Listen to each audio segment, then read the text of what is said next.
permasalahan terbanyak terkait dengan pengaduan kredit konsumen bermasalah itu ada 3. Oke, ada 3. Yang pertama adalah penolakan restrukturisasi kredit, kemudian perilaku penarikan yang tidak bertanggung jawab, dan terakhir adalah pelanggaran penggunaan data pribadi untuk pinjaman.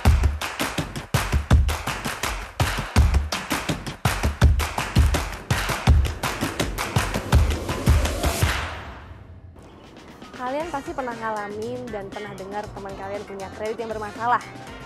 Entah karena gagal bayar, telat bayar, atau hal lain sebagainya. Nah, kita akan bahas semua permasalahan itu dari A sampai Z oleh narasumber kita yang udah ada di studio. Yuk! Halo anak Jakarta, bertemu lagi dengan saya Hanan di podcast Cerpen Cerita Perlindungan Konsumen. Nah, di edisi podcast ini nih kita mau ngebahas tentang penyelesaian kredit bermasalah. Nah, tentunya saya nggak sendirian di sini, saya sudah ditemani oleh 2 narasumber yang siap menjawab semua pertanyaan anak Jakarta tentunya. Nah, yang pertama kita sapa dulu dari Ibu Arliana Abu Bakar, selaku Kepala Perwakilan BI DKI Jakarta. Ibu Arli, boleh disapa anak Jakarta? Halo, selamat pagi semuanya. Sehat ya, Bu? Semua ya. Alhamdulillah. Yang kedua ada narasumber dari OJK yaitu Bapak Hudianto selaku Deputi Direktur Pelayanan Konsumen OJK. Bapak Hudi boleh disapa anak Jakarta ya? Halo anak Jakarta, salam kenal. Salam kenal juga Pak Hudi. Ini sehat juga ya Pak ya? Alhamdulillah. Alhamdulillah, semoga sehat selalu. Nah, kita kan mau ngebahas tentang bagaimana penyelesaian kredit bermasalah nih bagi konsumen. Nah, pertama saya mau nanya Bu Arli dulu ya. Kalau dari BI sendiri seperti apa nih Bu penanganan pengaduan konsumen terkait penyelesaian kredit konsumen yang bermasalah? Oke, baik, makasih Mbak Hanan. Jadi memang kalau di kantor perwakilan DKI Jakarta ini, kita banyak sekali menerima pengaduan konsumen, terutama memang dari kredit macet yang bermasalah dan sudah dilakukan penagihan oleh debt collector. Oke. Nah, tentunya di sini kita Bank Indonesia akan menindaklanjuti sesuai dengan dokumen-dokumen yang disampaikan. Nah, di sini tentunya kita akan membantu menghubungi penyelenggara atau penerbit kartu atau bank untuk bisa menaati etika-etika yang baik di dalam penagihan. Dan di satu sisi kita juga akan meminta si konsumen, si pengadu itu untuk dapat menyelesaikan permasalahan dimaksud bersama-sama dengan penyelenggara atau penerbit kartu kreditnya. Jadi di 2 pihak nih. Dan sebenarnya memang terkait dengan perlindungan konsumen ini udah ada nih sebenarnya peraturan Bank Indonesia itu nomor 22/20 PBI tahun 2020. Nah, itu ada tuh di pasal 35 bahwa penyelenggara itu wajib menangani dan menyelesaikan pengaduan yang disampaikan oleh konsumen. Oh, oke. Berarti BI ini menerima pengaduan terkait konsumen-konsumen yang kredit bermasalah ya Bu ya, dan dibantu oleh BI untuk menyampaikan kepada penyelenggaranya. Betul, banyak sekali itu Mbak Hana. Oke, nah untuk Pak Hudi nih Pak, pengalaman tindak lanjut oleh OJK sendiri, kira-kira penyebab banyaknya kredit konsumen ini seperti apa aja ya Pak? Baik, terima kasih Mbak. Kalau kita lihat dari data layanan konsumen OJK, kontak 157, permasalahan terbanyak terkait dengan pengaduan kredit konsumen bermasalah itu ada 3. Oke, ada 3. Yang pertama adalah penolakan restrukturisasi kredit, kemudian perilaku penarikan yang tidak bertanggung jawab, dan terakhir adalah pelanggaran penggunaan data pribadi untuk pinjaman. Jadi bukan konsumen yang minjem, tapi orang lain. Nah, apa penyebabnya gitu ya Mbak ya? Jadi yang paling utama adalah karena kondisi COVID waktu itu tentunya memengaruhi perekonomian masyarakat, memengaruhi penghasilan, dan akhirnya mereka tidak mampu bayar sehingga mengajukan restrukturisasi kredit dan itu ditolak dan jadi masalah. Selain itu, selain COVID juga karena penggunaan data pribadi konsumen yang tidak dilakukannya. Jadi ada penipuan di sini. Tidak minjam tapi akhirnya jadi pinjam. Nah, itu menjadi salah satu pengaduan yang semakin banyak masuk ke OJK. Kira-kira begitu, Pak. Oke, jadi banyak juga konsumen yang jadi korban penipuan, terus dipakai orang lain, akhirnya dia harus memaksa bayar gitu ya, jadi dia nggak mampu bayar gitu ya Pak. Oke, kemudian nih saya mau tanya lagi sama Bu Arli. Nah, sejauh apa nih Bu BI dapat membantu penyelesaian kartu kredit bagi konsumen yang kreditnya bermasalah? Oke, nah di sini tentunya Bank Indonesia tidak bisa memutuskan ya, misalnya berapa yang harus dibayar konsumen, berapa diskon yang harus diberikan oleh penyelenggara atau oleh bank. Nah, di sini tentunya kita akan lakukan proses konsultasi. Jadi tidak hanya menerima pengaduan kartu kredit bermasalah dari konsumen yang diterima, tetapi juga kepada semua pengaduan, bentuk pengaduan. Di sini Bank Indonesia memang lebih banyak sebagai fasilitator saja. Artinya semua keputusan itu akan kita serahkan kepada konsumen dan pihak penyelenggara. Nah, tetapi kalau ternyata nanti tetap terjadi dispute, kemudian itu juga menjadi tidak selesai, bisa jadi karena ada kesalahan pencatatan atau produk itu memang sama-sama belum dipahami. Nah, di sini kita juga lakukan yang namanya fasilitasi. Artinya kita pertemukan langsung antara penyelenggara dan juga konsumen untuk bisa bertemu dan sepakat dengan bagaimana nih penyelesaiannya. Oke, berarti dari menyambung pertanyaan statement Pak Hudi tadi, kalau ada konsumen yang kena penipuan gitu Ibu bisa diadukan ke BI gitu ya Bu ya. Oke, nah lalu nih Pak Hudi, bagaimana bentuk penyelesaian OJK terhadap konsumen yang krediturnya dibawahi oleh diatur oleh OJK? Baik, sebenarnya sama halnya dengan pengaduan yang lain. Berdasarkan POJK mengenai perlindungan konsumen dan masyarakat, maka setiap penanganan pengaduan itu melalui 2 tahapan, Pak. Okay. Pertama yang disebut dengan internal dispute resolution, kemudian yang kedua adalah external dispute resolution. Pada tahap pertama, kalau ada pengaduan, pasti kita minta konsumen ke pelaku usaha jasa keuangan dulu. Datanglah ke pelaku usaha dulu, dicari jalan pemecahannya dan semoga mendapatkan penyelesaian dengan baik. Sekiranya pada tahapan itu tidak terjadi penyelesaian, maka konsumen tetap dapat mengupayakan melalui upaya namanya external dispute resolution. Okay. Apa itu? Itu adalah yang dinamakan dengan lembaga alternatif penyelesaian sengketa. Dan di situ semoga saja yang tadinya pengaduan menjadi sengketa, dengan LAPS semoga sengketa menjadi selesai.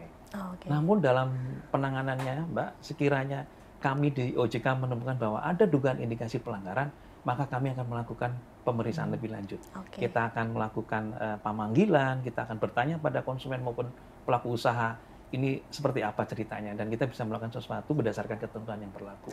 Oke, jadi OJK tuh memonitor semuanya gitu ya Pak ya? Ya, kami monitor semuanya. OJK tuh punya aplikasi apa tuh Pak namanya, portal ya? Kita namanya aplikasi portal perlindungan konsumen. Itu seperti apa tuh Pak? Itu jadi konsumen sekarang dengan mudah sekali kalau mengadukan sesuatu, selain kepada pelaku usaha jasa keuangannya langsung, bisa melalui sistem itu. Okay. Karena dengan menginput pengaduannya, maka di waktu yang bersamaan pelaku usaha akan membuka, ada pengaduan yang harus kita handle. Kira-kira gitu ya. Berarti cuma dimonitoring oleh OJK. Oke.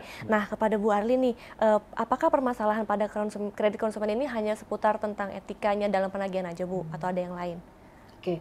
Jadi kasus etika penagihan ini bisa saja terjadi bukan karena tidak mampu membayar si konsumen ini untuk bisa melunasi hutangnya, tetapi bisa juga karena fasilitas kartu kredit tanpa agungan itu karena bank memberikan fasilitas ini itu dengan mempertimbangkan waktu itu kepercayaan bahwa nasabah akan mampu melakukan pembayaran gitu. Nah, ini akhirnya akan terkait dengan keamanan data kita. Karena kalau data kartu kredit ini tidak kita jaga dengan baik, nah ini bisa digunakan oleh orang lain yang tidak bertanggung jawab. Nah, ini ujung-ujungnya bisa saja konsumen menjadi keberatan karena merasa tidak menggunakan kartu kredit tapi kok ada tagihan gitu. Nah, ini yang kemudian akhirnya konsumen jadi mengabaikan tagihan itu dan ujung-ujungnya menjadi kredit bermasalah, kredit macet, dan terjadilah itu etika penagihan yang dikatakanlah itu jadi kurang baik. Nah, ini yang harus kita waspadai karena ini akan sangat merugikan konsumen. Baik, lalu nih ada pertanyaan dari anak Jakarta yang kemarin komen di IG kita. Nah, saya bacain ya, ini dari Nona Manis. Kalau ada korban penipuan ditagih atas transaksi kartu kredit yang tidak dilakukan, masa harus bayar juga? Nah, kayak tadi yang Bu Arli bilang gitu ya. Bisa dihapusin nggak sih Pak Hudi? Mohon monggo dijawab. Baik, sebenarnya OJK pasti akan melakukan penelahan dulu ya Mbak. Pertama melihat dokumen pengaduan, meminta keterangan para pihak, bahkan sampai memastikan konstruksi permasalahannya seperti apa. Jika memang permasalahan tersebut memang terbukti tidak dilakukan oleh konsumen, maka kami akan meminta dulu, sebagaimana tadi disampaikan, POJK untuk mereview sebenarnya memang terbuktinya seperti apa. Jika memang bukan yang dilakukan oleh pelaku konsumen tersebut, maka kami minta mereka untuk tidak meneruskan permintaan ya Mbak. Artinya selesai, bahwa itu harus diselesaikan. Namun di sisi lain, kalau memang ada keteledoran, kelalaian atau kesalahan dari konsumen, maka tetap harus bertanggung jawab. Jadi tetap kita lakukan investigasi terlebih dahulu ya kepada konsumen, itu apakah pure dia itu korban penipuan atau emang lalai, susah menjawab gitu ya, susah membayar gitu ya Pak ya. Oke, ini sebelum kita udahan, dari Bu Arli dan Pak Hudi mungkin ada yang ingin disampaikan nggak ke anak Jakarta? Monggo dari Bu Arli dulu Bu. Oke, nih buat anak Jakarta ya.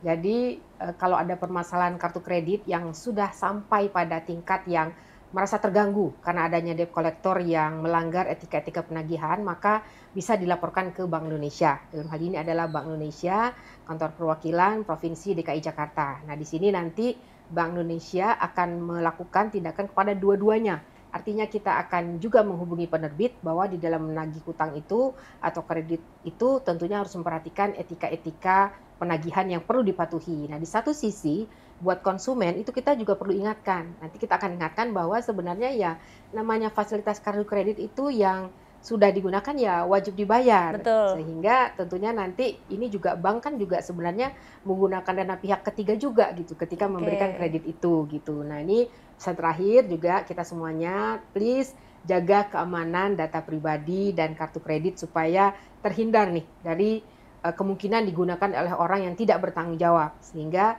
perlu segera kalau menemukan adanya hal tersebut dilaporkan kepada penyelenggara atau penerbit kartu. Ya, mungkin dari Pak Hudi Pak juga ada yang ingin disampaikan nggak kepada anak Jakarta? Anak Jakarta, kalau memiliki permasalahan dengan kreditnya, nggak usah khawatir. Datang dulu, hubungi dulu ke pelaku usaha jasa keuangan. Bank, pembiayaan, datang dulu. Laporkan dan mungkin sampaikan mengenai apa yang terjadi. Semoga dengan demikian pelaku usaha jasa keuangan bisa menganalisa dan membantu seperti apa. Karena dengan begitu, penanganannya akan lebih cepat. Kemudian kalau memang sungkan atau nggak ngerti bagaimana ke pelaku usaha jasa keuangan, bisa lewat aplikasi portal perlindungan konsumen. Sampaikan pengaduannya seperti apa. Insya Allah tidak terlalu lama, pelaku usaha jasa keuangan akan menghubungi anak-anak Jakarta yang memang bermasalah dengan kreditnya. Jadi nggak usah takut, laporkan, pasti insya Allah ada jalan keluarnya. Begitu ya. Begitu anak Jakarta, jadi jangan takut untuk curhat dulu mungkin ke banknya, minta bantuan ini gimana caranya supaya kita bisa sama-sama enak gitu ya, win-win solution. Benar sekali, gitu. benar sekali. Nah, tepuk tangan dulu buat narasumber kita yang udah. Nah, terima kasih sekali lagi kepada Ibu Arli dan Pak Hudi yang sudah mau menyempatkan hadir untuk bincang-bincang dengan kita di podcast Cerpen ini. Nah, itu dia tadi anak Jakarta. Semoga semua yang telah disampaikan Pak Hudi dan Ibu Arli tadi dapat membuat kita tetap waspada agar terhindar dari hal-hal yang tidak diinginkan. Saya Hanan, Pak Hudi dan Bu Arli pamit undur diri. Sampai ketemu lagi di lain kesempatan. Dah.